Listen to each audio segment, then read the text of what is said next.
Most owners meet grants the wrong way round. They hear a scheme mentioned at the networking event or read a name in a newsletter, and the very next thing they do is go looking for a way to use it.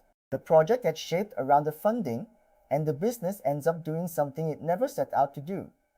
There is a better order, and it starts with a single word: problem. Every business has things that are genuinely holding it back right now, and support exists to help you deal with real problems, not to give schemes something to do. So in the next few minutes, we are going to turn the usual approach on its head, start from what is actually wrong in your business, and work outward to whatever support might help. One note before we begin: this channel is educational only. We are not a government agency. We are not affiliated with or endorsed by Go Business, Enterprise Singapore, or any government body, and nothing here is official advice. We name no schemes, no criteria, and no figures because those change over time. So we will always point you back to the official source, gobusiness.gov.sg, to confirm what actually applies to your situation before you rely on any of it. Start from the problem, not the scheme. There is a habit worth breaking early. When support enters the conversation, most owners reach for a solution before they have named the problem, and that single reversal causes most of the waste. A scheme is a kind of answer, and reaching for an answer before you have a clear question is how businesses end up funding things they did not need. The discipline is almost boringly simple. Decide what is wrong first in your own words, and only then go looking for anything that might help with it. When you lead with the problem, support becomes a tool you pick up deliberately. When you lead with the scheme, you become a solution wandering around in search of a problem, and you will usually manufacture one that was not really there. Start from what genuinely hurts, and every decision that follows becomes easier to make and easier to defend. What counts as a real business problem? A real problem is something that is costing you now in a way you could describe to a stranger without mentioning any grant at all. It is orders you cannot fulfill fast enough, a process that eats hours it should not, customers you keep losing at the same point, a skill your team is missing, a market you can see but cannot reach. Notice that none of these are phrased as solutions. They are pains, not purchases. A useful test is whether the problem would still matter if no support existed anywhere in the world. If it would, it is real, and it deserves your attention regardless of funding. If the only reason it feels like a problem is that there happens to be help available for it, then it is not a problem. It is a temptation, and treating it as one will save you a great deal of wasted effort. Why the order changes everything. The order you work in quietly decides the quality of every choice afterwards.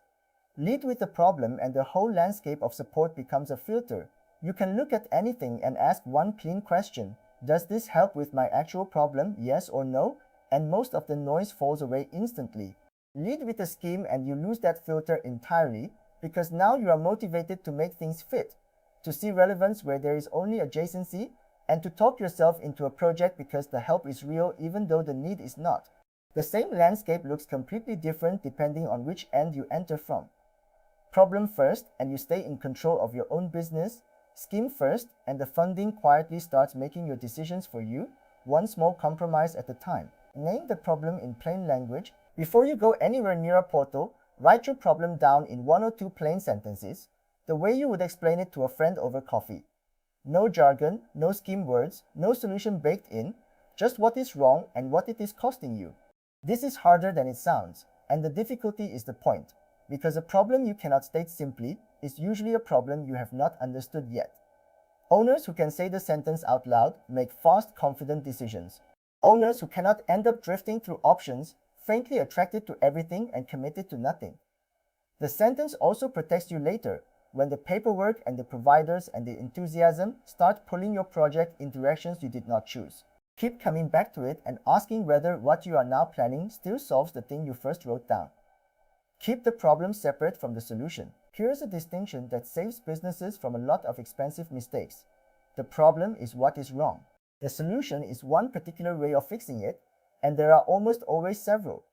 Owners collapse the two together, deciding they need a specific tool or a specific project when what they actually have is a problem that tool might address.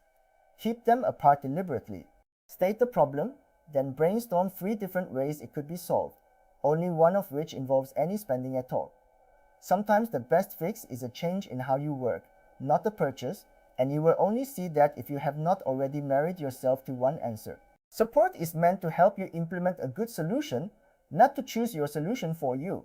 So pick the right fix first, and let the question of funding come afterwards. Match the problem to a kind of support. Only once your problem is clear does it make sense to look outward.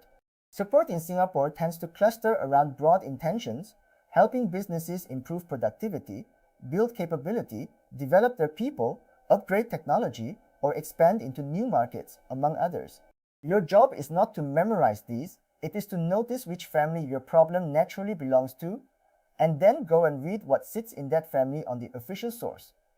A capacity problem points you one way, a skills problem another, a market problem another still. This is matching, not searching, and it is far calmer because you are holding your problem up against categories and looking for a home for it, rather than scrolling through everything hoping something jumps out. If your problem does not obviously belong to any family, that is useful information too, and we will come to what it means in a moment. When no support fits your problem, sometimes you do the honest work, you name your problem clearly, and nothing in the landscape addresses it. This is not a failure, and it is not unusual. Support exists to encourage certain kinds of activity, and your particular problem may simply sit outside all of them, or the way you would solve it may not be the kind of thing that gets supported. When that happens, the right move is to solve the problem anyway, with your own resources, because it was a real problem before you went looking, and it still is now. Do not distort it into something fundable just to attract help, because a solved problem is worth more than a subsidized version of the wrong project. Note it down, check again in future because the landscape shifts, and in the meantime, get on with fixing what matters using whatever means you already have. When one problem is hiding another, problems are rarely as tidy as our first sentence about them. Very often, the thing you named is a symptom, and underneath it sits a deeper cause that is the real target. You might say your problem is that you cannot serve enough customers, when the true problem is a manual process that will not scale no matter how many people you throw at it. Before you match anything to support, push your problem down a level or two by asking why it happens, and then asking why again. The deeper you go, the more likely you are to find the point where a change would actually matter, rather than treating a symptom and watching it reappear. This is worth doing carefully, because support aimed at the symptom feels productive and changes very little, while support aimed at the real cause is where the genuine improvement lives. Once you think you have a match between a real problem and a kind of support, slow down and test it honestly before you invest any serious time. Ask whether you would still describe this as your problem if you had never seen the support. Ask whether the solution you are now considering is genuinely the best way to fix it, or merely the fundable way. Ask whether fixing this is actually near the top of your list right now, or whether it drifted up the list simply because help appeared. And read the official guidance plainly to see whether your situation is really what the support is for, rather than deciding you fit and reading to confirm it. If the match survives all of that, you have something worth pursuing. If it wobbles under honest questioning, you have just saved yourself weeks.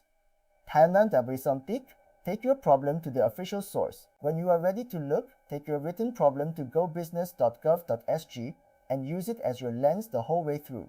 Read what is offered to businesses trying to solve the kind of thing you wrote down, and hold every option up against your sentence rather than trying to absorb the entire landscape at once. Because schemes, criteria, and figures change, we deliberately give you none of them here, and the official portal is the only place to confirm what genuinely exists and applies to you today. Revisit periodically, since both the support and your problems will move over time. And when something looks like a real fit, judge the project on its own merits first, as though the funding were not there, because a project that only makes sense with support was probably never solving a problem you truly had. Keep a living list of what limits you. The owners who use support well are not the ones who chase the most schemes. They are the ones who always know what is limiting their business. So make a simple, living list of your real problems, the honest constraints on growth and quality, and keep it somewhere you will see it. Rank it, roughly, by what would change the most if it were fixed. This list is worth more than any catalog of grants because it turns you from a passive audience for whatever help gets announced into an owner who knows exactly what to look for and can recognize a genuine fit in seconds. When a new scheme appears, you check your list rather than your imagination. And most of the time, The list will remind you that the best thing you can do is fix something with your own hands, funded or not. The Mittikunj, a closing thought. So here is the reversal to carry away. Do not start with the scheme, start with the problem, the real one, the thing that is costing you now and would matter even if no support existed. Write it in plain language, keep it separate from any single solution, and push past the symptom to the cause underneath. Only then look outward, match your problem to a family of support, and confirm the fit honestly on the official source before you commit a single hour. Keep a living list of what limits you, and let it, not the announcements, drive what you go looking for. Remember that everything here is general and educational. We are not a government agency and we are not affiliated with or endorsed by anyone, and we name no schemes because they change, so take your problem to gobusiness.gov.sg and see what genuinely fits it today. If this gave you a cleaner way to think, subscribe for more plain English Singapore grant explainers, and we will keep helping you start from the right end.